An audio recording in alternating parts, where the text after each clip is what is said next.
Case number 19-2492, Southern Iowa, Daniel Robbins et al. Versus City of Des Moines et al. Thank you. Good morning, Mr. Dickey. We're ready when you are. Good morning, and may it please the court. My name is Gary Dickey from Dickey, Campbell, and Sahag Law Firm in Des Moines. And together with Glenn Downey, we represent Daniel Robbins, who appears before this court asking you to reverse the district court's grant of summary judgment. In this case, Mr. Robbins asserts 3 claims against individual law enforcement defendants in the city of Des Moines. First, he asserts a First Amendment retaliation claim. Second, he asserts a Fourth Amendment violation claim under 42 U.S.C. 1983. And third, he asserts a Monell claim for failure to train and inadequate action by the city of Des Moines. In the court below, the defendants asserted that they were entitled to qualified immunity. And as this court knows, that's a twofold inquiry. First, is there a constitutional violation? And second, has that constitutional right that was violated been clearly established? In this case, the district court decided summary judgment on the first prong. We submit that this ruling was incorrect in 2 respects. First, the district court failed to view the facts in the light most favorable to Mr. Robbins, as is required at the summary judgment stage before the district court. Second, we assert that the court misapplied the law as to our constitutional claims. What I would like to do today is first address the claim that we believe provides us the strongest grounds for reversal, which is our Fourth Amendment violation. As we pled and argued in our summary judgment resistance, we assert that the law enforcement defendants violated Mr. Robbins' Fourth Amendment right to be free from unreasonable searches and seizures in 3 ways. First, he was detained without reasonable suspicion. Second, he was arrested without probable cause. And third, his cell phone and his camera and property were seized and remained held by the law enforcement defendants without probable cause. Now, with respect to our Fourth Amendment claim, the two strongest arguments that we have for reversal is the absence of probable cause. We submit that what the district court should have done is decide first, was Mr. Robbins arrested? Second, did the law enforcement defendants have probable cause? And third, was his right to be free from arrest without probable cause clearly established? Had the district court correctly addressed those issues and deferred and viewed the facts in the light most favorable to Mr. Robbins, he would have survived summary judgment. With respect to the violation, the record establishes that Mr. Robbins was walking along the sidewalk in broad daylight, a public sidewalk along a public street that was adjacent to the Des Moines police station. He had a camera that was visibly hanging from his neck. He was dressed in casual jeans and a collared short-sleeved shirt. He was not armed, and there's nothing about the way he was dressed or the way that he moved that would suggest he was armed. He was not violating any law. He was not making any furtive movements or acting suspiciously. He was not acting in a way that was threatening to anyone, either by words or by actions. He was not disrupting any police activities that were occurring on or near the grounds of the police station. He was simply on his way to the Market District in Des Moines, which is a block south of the police station. As he was walking on the sidewalk, he saw several civilian cars parked along the street that were in an area that was clearly marked as a no parking area. And so he began taking pictures and video of the illegally parked cars, including images of a uniformed officer entering what appeared to be an illegally parked civilian vehicle. At that point, Detective Brad Youngblood, who is a defendant in this case, detained Robbins and asked him what he was doing. And when Robbins answered that he was taking pictures because it was perfectly legal for him to do so, the situation escalated, and the video is in the record. I would ask, I'm sure your honors have viewed the video, and what viewed in the light most favorable to Mr. Robbins, we believe a reasonable jury could conclude that anything less than full submission to Detective Youngblood's questions was the reason why the situation escalated. So with respect to our Fourth Amendment probable cause argument, that we submit that there is clearly established precedent in the form of Brown versus Texas, which is a 1979 United States Supreme Court case in which two law enforcement officers observed an individual walk away down an alley in a high crime area, and so they detained him. And the United States Supreme Court ruled that those facts were not enough to constitute reasonable suspicion. The belief that he was... Did you say Brown v. Texas? Yes. The court held that the belief he was acting suspicious was not objectively reasonable and not supported by the objective evidence in the record, and that the fact that this was a high crime area standing alone is not a sufficient basis to suspect he was engaged in criminal conduct.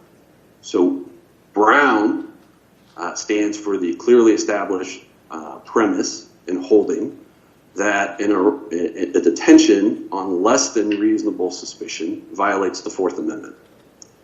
If you compare this case to Brown, as we have done on page 40 of our brief, the facts are even less convincing for the law enforcement defendants. Mr. Robbins was in broad daylight. There was nothing to suggest that he was engaged in any illegal activity. There is no evidence in the record that this was a high crime area, although there is evidence that they had crime before. And so it's our belief that at the summary judgment stage, the defendants haven't established sufficient evidence to meet their burden to show a lack of... I just don't think your argument is reality today. If Mr. Robbins, when saying, he won't identify himself and he won't leave and he won't stop taking pictures that could be used by vandals or terrorists to disrupt and destroy police property and injure police officers. Now that's pretty suspicious in 2020. May not have been in 1979. Well, Your Honor, I point out two things. First, we believe that the law is clearly established that in the absence of reasonable suspicion, that an individual has the constitutional right not to answer any questions at all, and they're free to go on their way. That's the Florida v. Royer case. And what the record establishes from Detective Youngblood's own statements is that people take pictures outside of that building all of the time. And Mr. Robbins requested repeatedly to know from the officers what it was that he was doing that was raising their suspicion. And they just did not like his attitude, and they didn't like his answers. At least a jury could reach that conclusion based on this. And that's how Terry stops get extended all the time. Or requests on the street to talk by a police officer to talk to someone get turned into Terry stops because of their response and the attitude and the body language and everything else. And it's not clearly established that it's unconstitutional to react to responses. Well, again, we would submit that Brown versus Texas, so this court could decide that the law enforcement defendants under Brown didn't even have reasonable suspicion to initiate a Terry stop. But with respect to your point that they use his answers against him to elevate it to probable cause, they don't even have probable cause. On the arrest, the district court didn't discuss the separate arrest that you say is a separate claim. Right, and that's... I guess I haven't read the briefs to the district court, but usually district courts react to the issues as presented to them. Right. When we presented it, air's been preserved. The district court...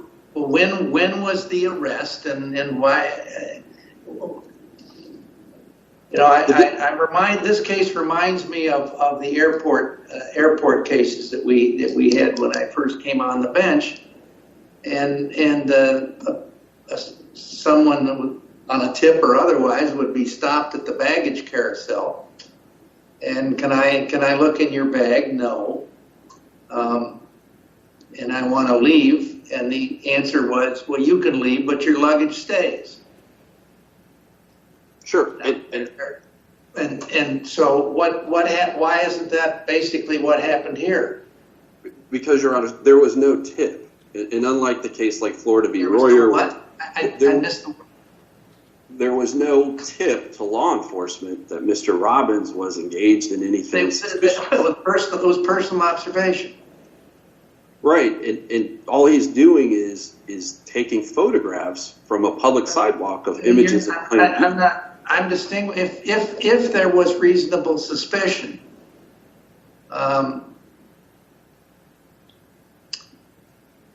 Let's say to detain the camera. I'm not saying that it's a different issue and to me a more troubling issue what they did with the camera. But if there was suspicion to detain the camera, what more did they do that constitutes an actionable arrest?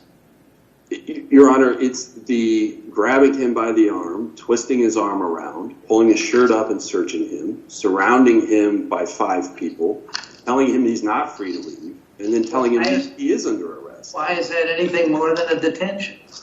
Because they told him he's under arrest. And under Iowa law, you know, when you arrest somebody, you tell them they're under arrest. He asked, am I under arrest? And they said yes. And then they made him place his hands on the hood, and then they searched his property, and they seized his property. Under those facts, he wasn't armed. Okay. So if you look at the factors that you identify whether or not he's arrested, a reasonable jury could conclude that. And by the way, the city really doesn't argue that, right? The city argues that this was just a Terry stop and doesn't engage in any meaningful analysis. But I do want to shift to what I agree with that. That's why I was pausing over the distinction. Okay. Well, so I do want to shift to the issue you brought up, which is the seizure of the property. Even if this is a Terry stop, they have a full seizure of his property, and Mr. Robbins had a constitutional right not to have his property seized absent a warrant or probable cause or some exception to the warrant requirement. And in this case, there simply wasn't probable cause to believe that his camera was contraband or that it was evidence of a crime. They could never identify a crime. And even today, the defendants can't identify what crime he would have been committed. So without probable cause to seize the camera and the cell phone, we survive summary judgment on the Fourth Amendment claim. And I'll reserve the balance of my time. Can I ask you just factually, Mr. Dickey, how long were the phone and the camera held by police? Approximately 4 or 5 days. And were they ever examined? No. Videos or photographs ever examined by technicians in the police department? No, Detective Youngblood indicated that he was going to seek a search warrant whenever he could get around to it, and that he was working on a murder case, and this would be a low priority, and he would get to it when he got to it. And that never happened, and I sent a letter to the city demanding its return, which they did several days later before it was examined. The district court really didn't touch on that aspect of the case, did it? No, it was the raised. holding of the phone for that camera for that period of time.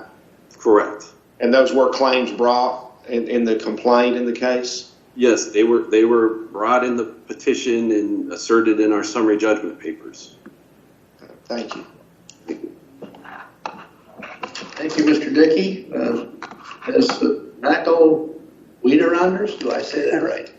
Your Honor, Ms. Mackel is just fine, thank you. May it please the court?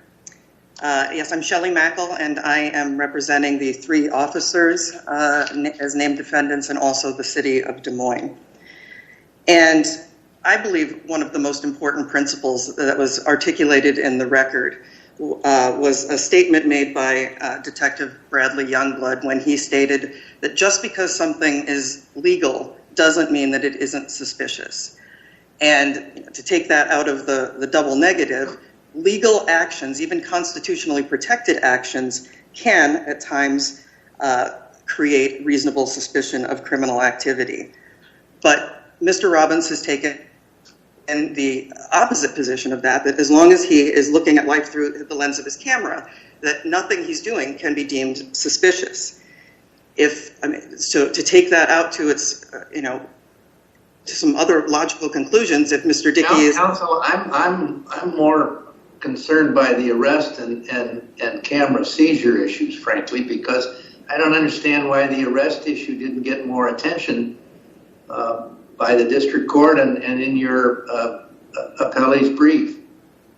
Well, I would say because I think it's very clear from case law that there wasn't an arrest. And I think the record is not clear that there was a statement that you are under arrest. There were about 3 people talking at one time, and Mr. Robbins asked the question. And I'm sorry. Well, don't we have to assume the facts as pled? Well, no, actually, I think when there is a video, and there's a United States Supreme Court case... but the video's not clear. You can only use the video if it clearly establishes a fact. And at some point, somebody apparently or may have said the word arrest, and isn't that enough? And guy's surrounded, and you're already in the process of searching them. I mean, I'm having a hard time finding that's not an arrest. Well, I would say, Your Honor, that he was surrounded by people at the time when he said, "Am I free to go?" And they said no. And they said, "Yeah, go." And he said, "Nope, I'm going to stay right here." So the fact that he's surrounded by 6 people, I don't think has the impact of creating an arrest when he was surrounded the same way when he was easily still within a Terry stop situation. Well, what's the reasonable suspicion that criminal activity is afoot here? Because how is this guy any different than an urban landscape photographer? Guys go out and, I see him standing in front of the courthouse here. I see him standing in the alleys taking pictures of people for graduations and just landscape photos. They're all over the place. So, and how is this guy any different? What's the suspicion that crime's afoot? Well, other than he's just a little bit prickly. Well, I would say that the difference between someone taking photographs of buildings is distinguished here because he is taking pictures of license plates. He is taking illegally parked cars, he says. Of illegally parked cars, but he never tells the officers that's what he's doing. He is just taking pictures of cars, not just the license plates, but the location.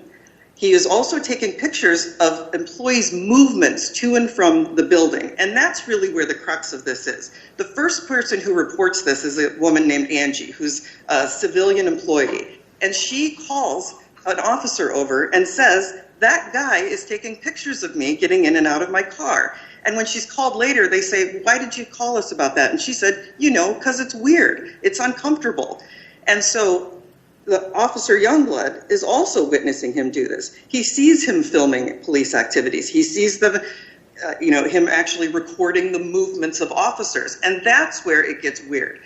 Now, if you go back to the context of a Terry stop, for example, the Terry case in itself, again, you've got lawful activity. These are guys who are walking back and forth on a city street. They're looking into a storefront.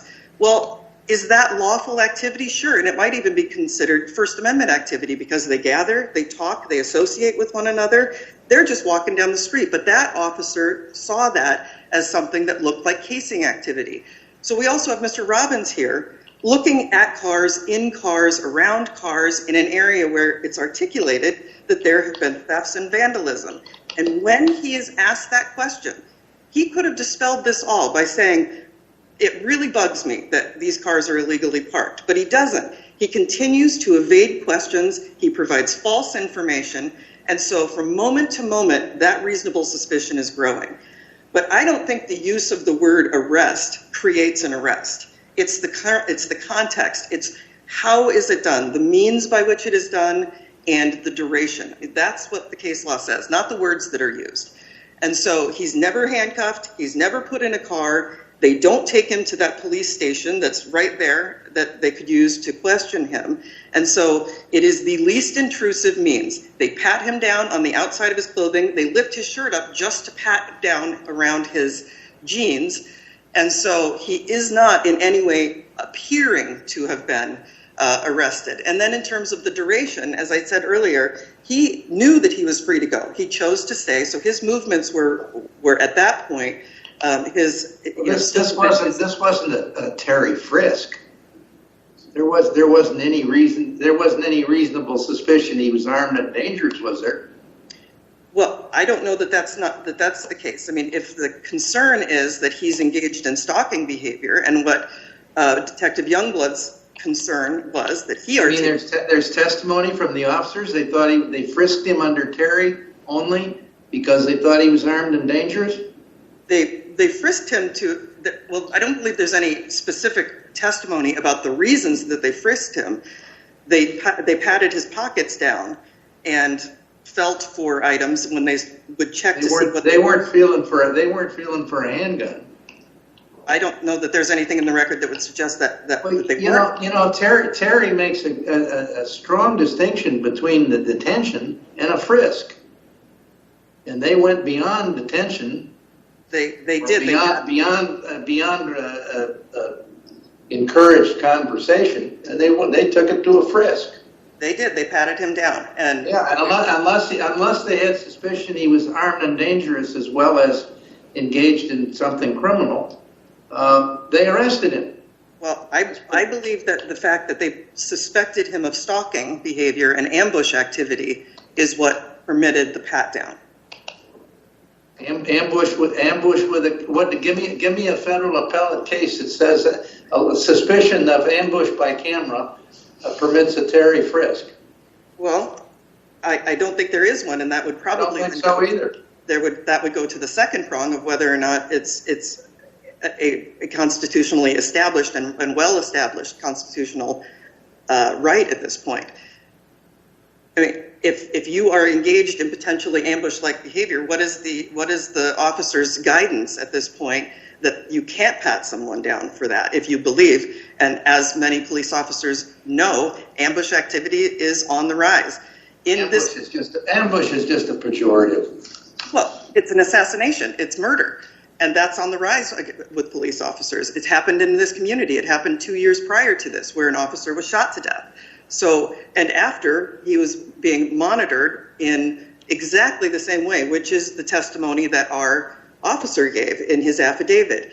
He is the lead detective watching a guy who watches police movements, he photographs them, he monitors where they go, just like Mr. Robbins was doing. And that police officer ended up being murdered. And so what we're saying, I guess, is we can stop and ask him something, but we have to wait till someone gets hurt before they can pat someone down.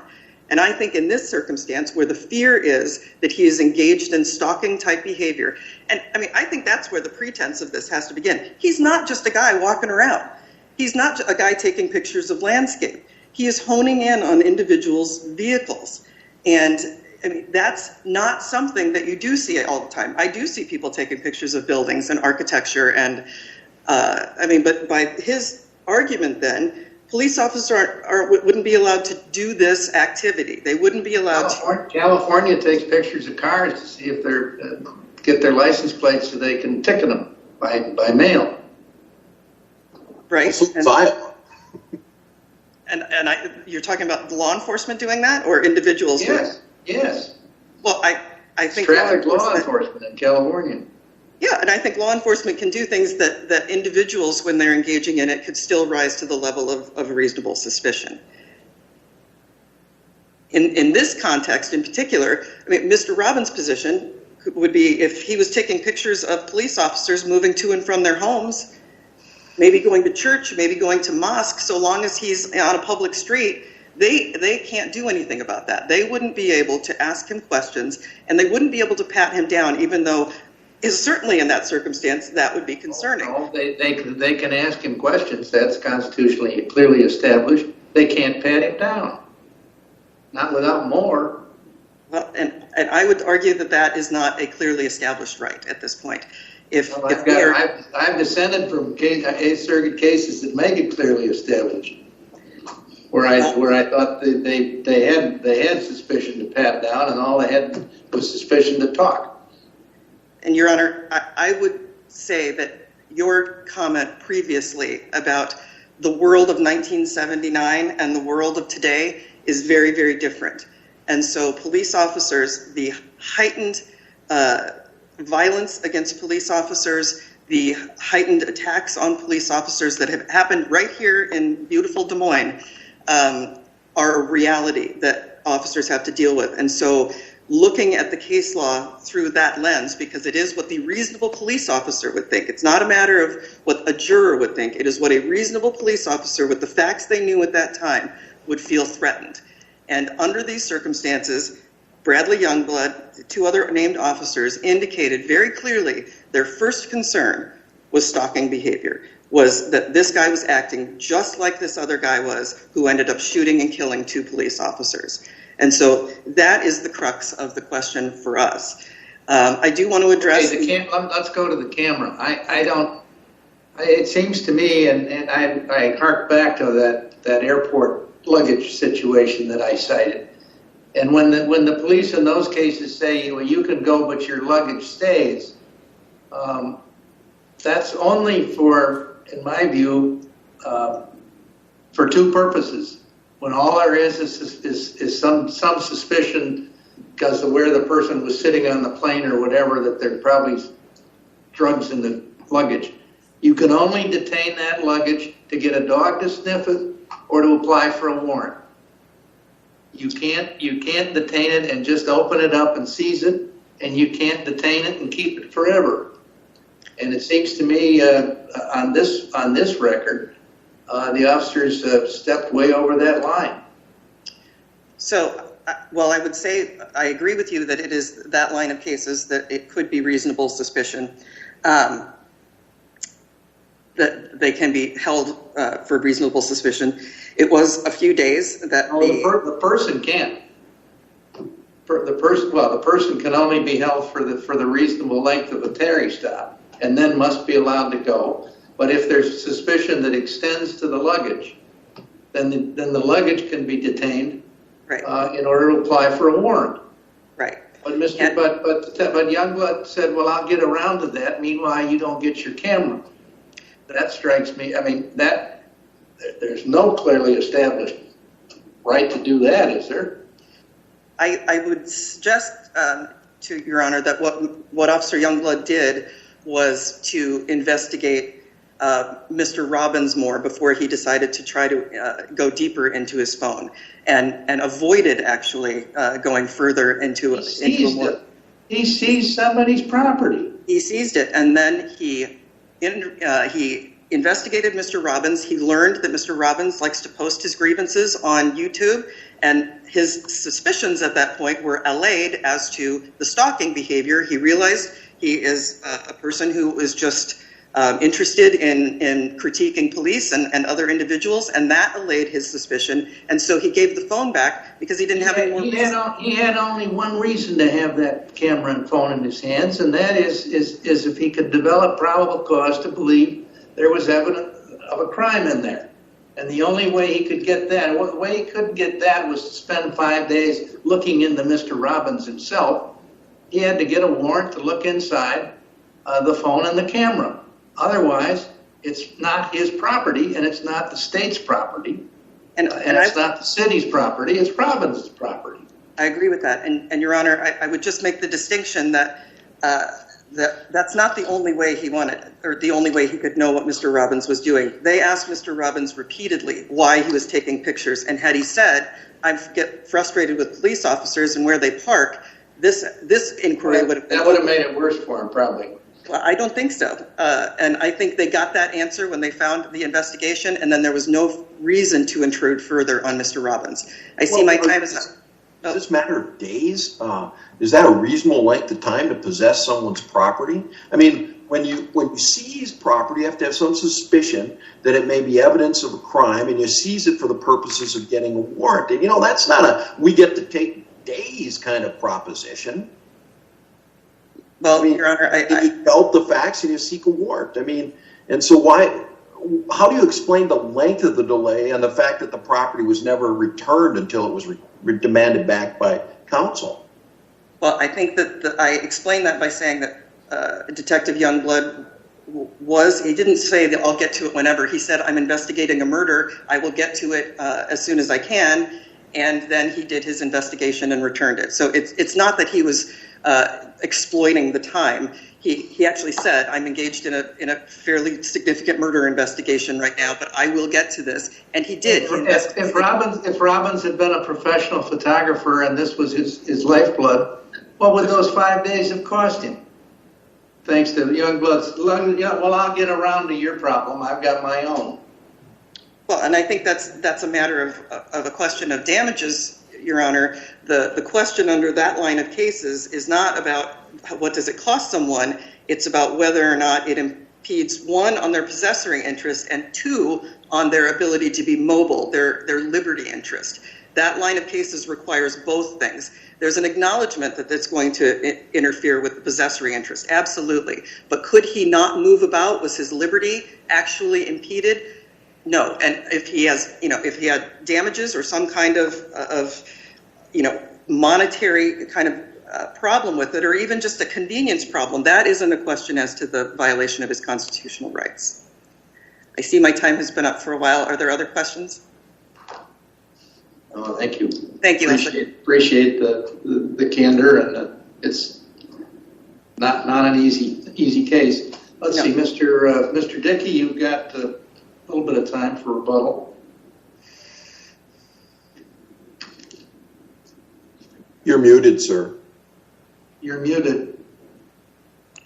Sorry about that. Your Honor, may it please the court, in my brief time I want to address 4 issues. First, I agree the statement that just because it's legal doesn't mean it's not suspicious is really important in this case, because it illustrates that while the officers may have harbored a subjective belief that it's suspicious, there's nothing in the record that it was objectively suspicious, which is really what the standard is. That is why the Brown versus Texas case is so important, because in that case, the officers harbored a belief that it was suspicious, but it was not supported by objective evidence in the record.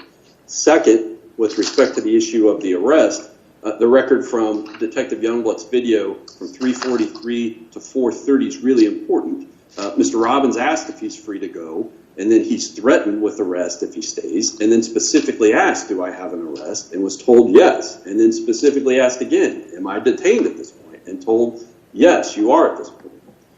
The third point would be, I agree the world is different with the ubiquitousness of cell phones. It was a cell phone that captured the video of George Floyd's life being drained from him. And they're all over the place, which walks them right into the Pinnell claim that we assert, is they have failed to address the everyday use and the First Amendment rights of the use of cell phones in response to policing. And then lastly, with respect to the First Amendment retaliatory claim. Oh, you can't argue that. You didn't argue that initially. Okay. You can't sit in the weeds with that.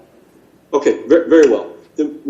Just one last point then, on the question of seizing the property, Arizona v. Hicks, the 1987 case, makes it clear police cannot even move a stereo to look at serial. You're out of time, Mr. Hickey. Very well. Thank you, Your Honors. Thank you, counsel. The case has been well briefed, and the argument's been helpful, and we'll take it under advisement.